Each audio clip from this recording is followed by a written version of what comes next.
Bonjour les sixièmes. Donc l'objectif de la vidéo est de vous expliquer comment on classe les animaux en fonction de la méthode vue en cours qui est celle de Monsieur Lecointre. Alors, la problématique est la suivante. Lorsque vous mettez de l'ordre dans le monde animal, donc je prendrai ici quand même des animaux qui n'existent pas dans la nature, mais plutôt des animaux imaginaires qu'on appelle des shadocks. Donc ceux qui sont nés dans les années 70 verront de quoi je parle. Mais toujours est-il que la problématique est la suivante. Lorsque vous mettez de l'ordre dans le monde animal, vous pouvez les ranger de différentes façons, selon vos propres critères. Autrement dit, là, je vais essayer de ranger ces animaux, les shadocks, avec un critère qui est celui de la couleur. Donc je peux les rassembler par couleur. Et j'obtiens donc trois ensembles. Un premier ensemble avec une couleur bigarrée, c'est-à-dire deux couleurs. Ceux qui sont de couleur verte, et enfin un ensemble qui comprend ceux qui sont de couleur orangée. Il est bien évident que si je passe la main à quelqu'un d'autre pour les ranger, il aura peut-être envie de les ranger différemment. Et lui va s'attarder avec les ranger en fonction des objets qui tiennent en main. Donc on peut faire à nouveau un ensemble avec ces trois shadows qui tiennent donc une petite baguette en main plus celui-ci qui tient un marteau. Donc je fais un ensemble de quatre éléments et celui-ci qui tient rien du tout, qui est donc à côté. Alors, ce n'est pas satisfaisant parce qu'il existe autant de façons de ranger qu'il existe d'individus qui vont ranger justement les animaux. Donc c'est pour ça qu'on va s'appuyer sur une méthode qui est celle de Monsieur Lecointre pour que tout le monde ait exactement le même rangement. Alors on parle de rangement, mais en réalité on va utiliser préférentiellement le mot classification parce que il va y avoir des conséquences explicatives sur le monde vivant. Et on verra ça dans une autre vidéo ou en cours plus tard. Dans ce contexte-là, comment peut-on rendre compte de l'ordre dans le monde vivant?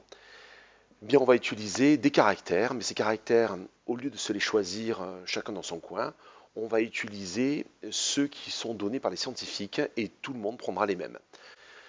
Pour ce faire et pour observer cette distribution des caractères à l'intérieur même de la collection, on va utiliser un tableau à double entrée, donc celui-ci, avec des colonnes que vous avez là, et ici des rangs. Et on va rentrer les différents titres. Autrement dit, on va mettre sur le côté les caractères donnés par les scientifiques. Donc je vais prendre ces derniers, je vais les placer ici. Voilà. Et pour les colonnes, je vais placer les animaux de ma collection. Voilà. Quel que soit l'ordre, on s'en fiche. C'est uniquement pour les mettre à l'intérieur du tableau. Et ensuite, je les observe attentivement et je regarde s'ils possèdent le caractère. Lorsqu'ils ont le caractère précisé, je mets une croix. Et lorsqu'ils, bien évidemment, ils n'ont pas le caractère, je ne mets aucune croix. C'est ce que je vais m'empresser de faire de suite. Voilà. Donc le premier a bien évidemment un bec, le second, j'observe ici la présence d'un bec, le troisième, il y en a un, le quatrième, sans hésitation, et le cinquième aussi. Donc tous les animaux de ma collection possèdent un bec, je passe au caractère suivant, autrement dit la présence d'œil. Dieu d'ailleurs. Le premier, ben non, il n'y en a pas. Hein. Donc le second, j'observe qu'il y en a. Le troisième, idem, idem et idem. Donc je peux passer à l'avant-dernier caractère. Je regarde si ce caractère est distribué dans ma collection. Sur le premier animal, il n'y en a pas, donc je n'ai pas de croix. Dans le second, il y en a un, oui. Dans le troisième, rien du tout. Dans le quatrième et dans le cinquième, ils ont des pattes. Je passe au dernier caractère, avoir une queue en panache. Celui-ci, rien du tout. Celui-ci, oui.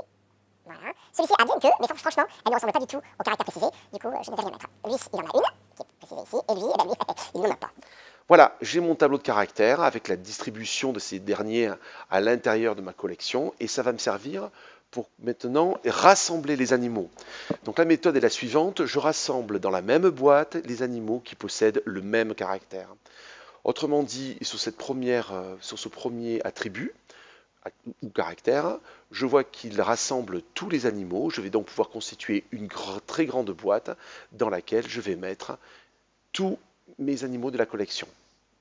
C'est ce que je vais faire à présent. Je change de diapo. J'ai remis en haut ma distribution de mes caractères à l'intérieur des espèces que j'avais. Et je vais fabriquer ma première grande boîte qui va rassembler donc tous mes animaux. C'est ce que je vais faire de suite. Voilà, un grand carré. Ce grand carré, je vais le faire un peu plus. Voilà. Et je vais bien les animaux à l'intérieur. Alors ces animaux ont tous en commun un bec. Je vais donc prendre ce bec et je vais montrer que cette boîte, en fait, rassemble les animaux qui ont ce caractère-là. Ensuite, je passe à ma deuxième boîte. Donc la deuxième boîte, ce sont des animaux qui vont rassembler le même caractère, qui vont posséder le même caractère. Donc je regarde mon tableau, celui-ci possède ce caractère-là, avoir deux yeux, rassemble un grand nombre d'animaux, donc 4. Du coup, je vais pouvoir dresser à nouveau et schématiser ma boîte avec mon caractère à l'intérieur et je vais exclure ceux qui n'ont pas le caractère demandé. Autrement dit, si ce caractère sont les yeux, je vais exclure les animaux qui n'ont pas ces yeux. Hop, donc celui-ci n'en a pas et ceux-ci ont bien les yeux. Tous ces animaux ont en commun des yeux et tous ces animaux ont en commun avoir un bec. Je continue de rassembler mes animaux parce que je peux voir que je peux rassembler ceux qui ont des pattes. C'est effectivement le cas. Ici, je peux faire une boîte qui contient les 3 animaux, 3 Shadocks qui ont les pattes.